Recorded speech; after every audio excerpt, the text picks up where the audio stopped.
What's up, everybody? This is Cool Game 24 here, and this is my Breaking Bad Season 5 episode review, episode 8, titled Grinding All Over Again. Before I get to this, I'd like to thank everybody who viewed my reviews, and 3 people that thumbed it up. Thank you for the support. I'm just putting my opinion out there because I like the Breaking Bad. I got into Breaking Bad last year when season 4 came out, and I basically saw the whole season of Breaking Bad at least 4 or 5 times. I loved it that much, so I really wanted to put my opinion out there. So I didn't do it out of popularity, whatever. My wording is funked up, but I did it out of just basically putting my opinion out there. I wanted to just do everything, just have my voice in a Breaking Bad snowball. This week, and I think from now on, this is how I'm going to review all of my shows. I'm going to review how I'm going to do reviews from now on, because the whole scene to scene thing is a little harder than I thought, remembering scene to scene and analyzing. So I'm gonna do it from now on like this. Now yeah, on to the review. Now this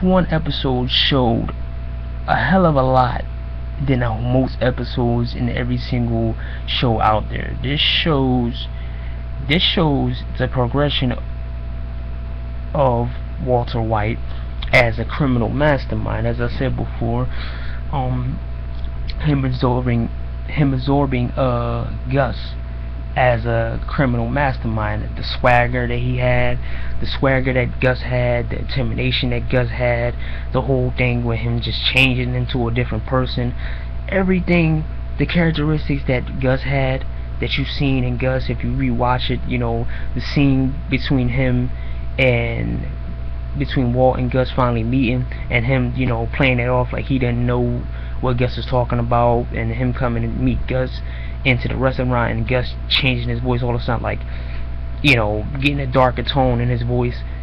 Gus learned that from Walt learned that from Gus.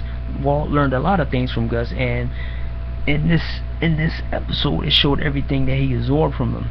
And by killing Mike in the last episode, it was kind of like killing Gus, last remnants of Gus, because Mike, in my opinion, represented the last remnants of Gus, kind of the Gus's ghost inside Mike, telling Walt that he couldn't. He just because it was a quote that he said. He was like, just because you beat Jesse James, just because you shot Jesse James doesn't make you Jesse James. And basically telling him, just because you beat him, just because you killed Gus doesn't make you better than Gus. You just killed the man. You're not the man. So Mike was kind of wrong, because Mike obviously underestimated Walt in a way where he didn't think Walt was gonna shoot him, but Mike had a gun on him all right there, but he didn't think that Walt had the guts, and that was most of his downfall. Especially, he protected these 9 guys that should have died a long time ago, but his loyalty killed him, and in this episode killed the guys too.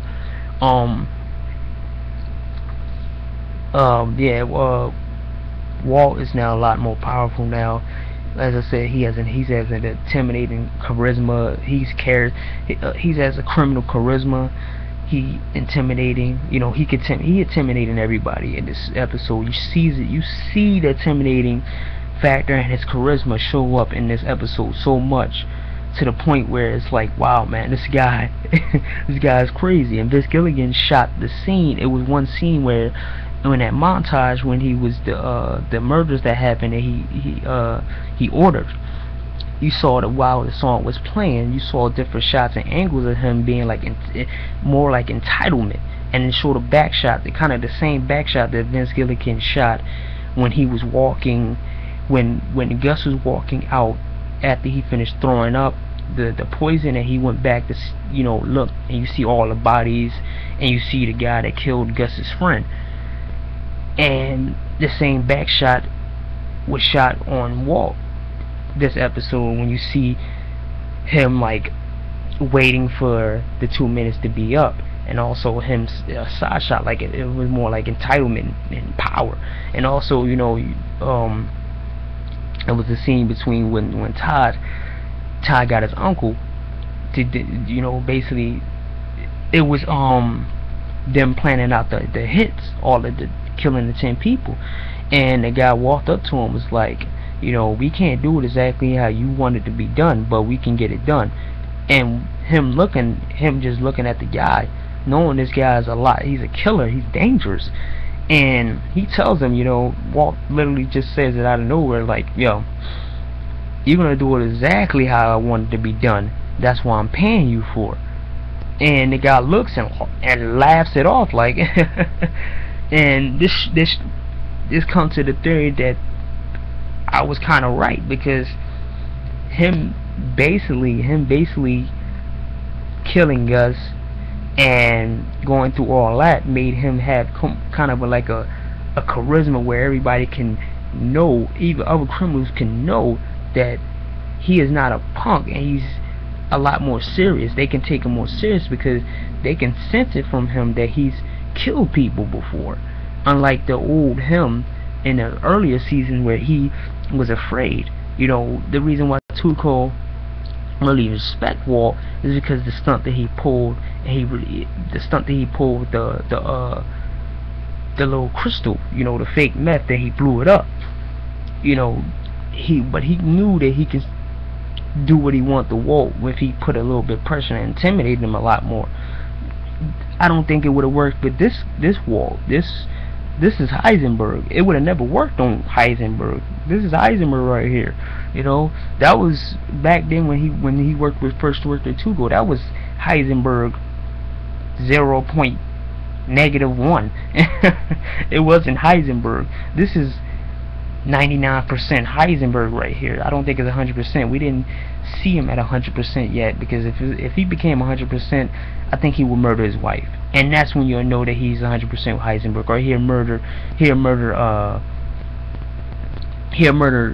For him to be 100% Heisenberg, he'll probably even murder his wife, Hank, or murder Jesse.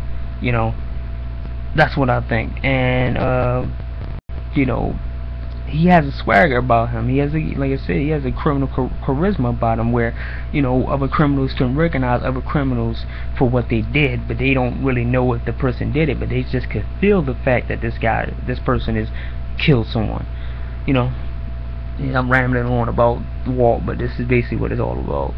Now I'm gonna move on to another character, Jesse. He's an easier character. I'm gonna get him out the way fast. Jesse in this episode showed that he was intimidated of Walt. One of the people who was intimidated of Walt, because when Walt came to his house to reminisce about the whole RV thing and them talking to each other, he was afraid of Walt, because he knew about the murders that Walt authorized, the hit Walt authorized, and it was crazy, because you saw Jesse's face. Aaron Paul's, he's a good actor. It was a good scene. He was backing up while Walt was walking towards him, showing that he was afraid of him. And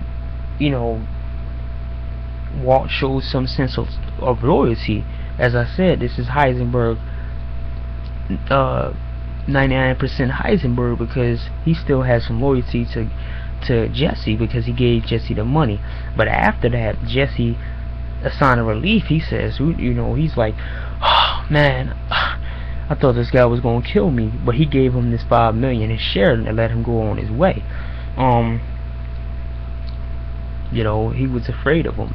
Skyler, she finally played the game right this episode, because she literally tried to snap some sense into to Walt, because what Walt told her in the past, that he did it for his family, but then he turned into this kind of monster.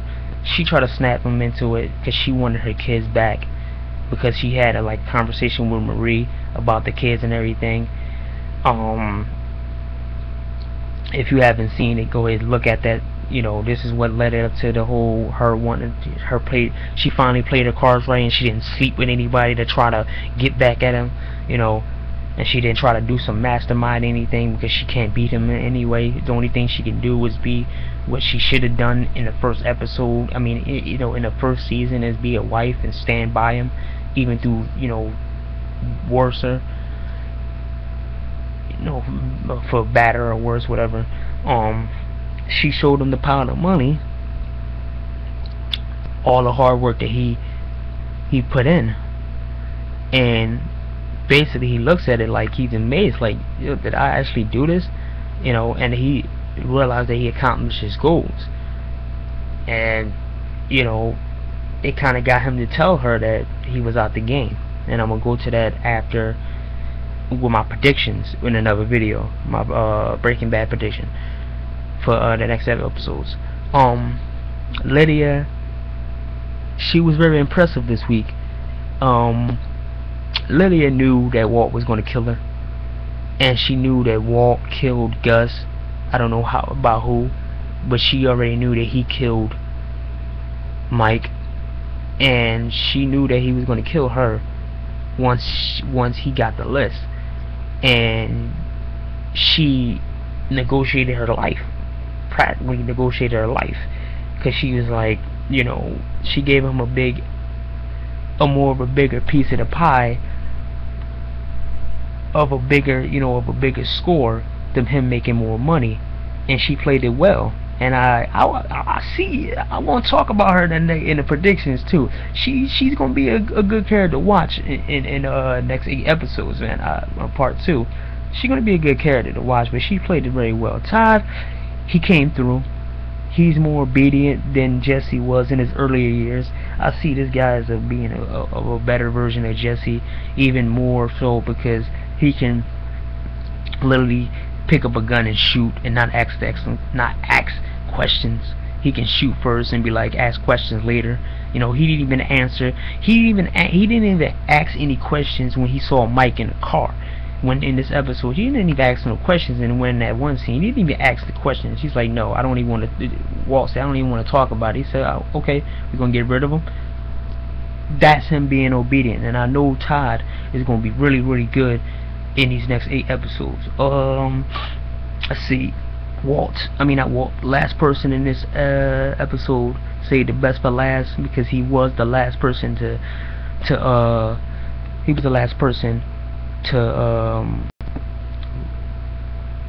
be in the last scene. Hank, to me, Hank is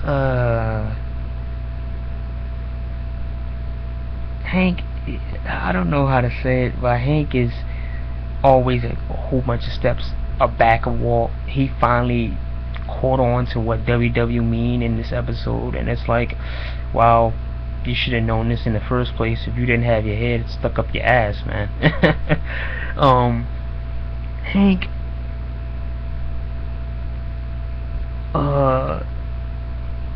Hank is feeling the pressure of being the head of his department, now being a boss, and you know, this is what I brought up to somebody when I was talking to him about Breaking Bad online.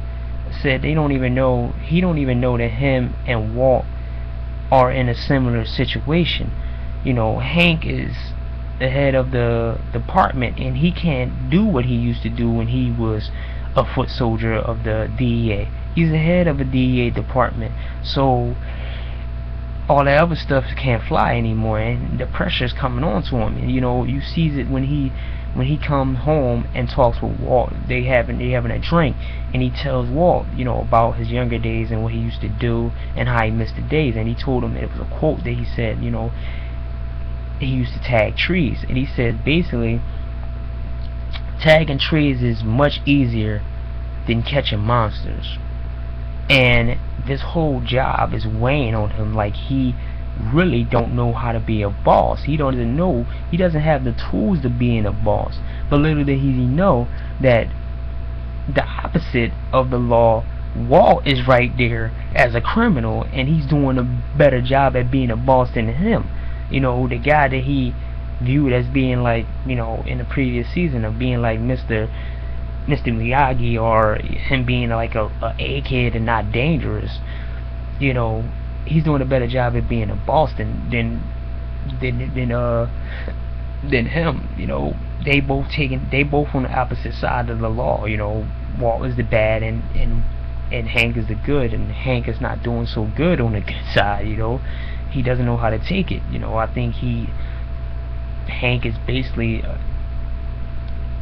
he wasn't ready for that job yet. You know, because I don't know, he wasn't ready for that job. I get into Hank in my predictions. So yeah, that was my Breaking Bad episode review, man. Thanks everybody for listening, giving me views. You know, I'm gonna bring another video up for the predictions soon. So, you know, see you later.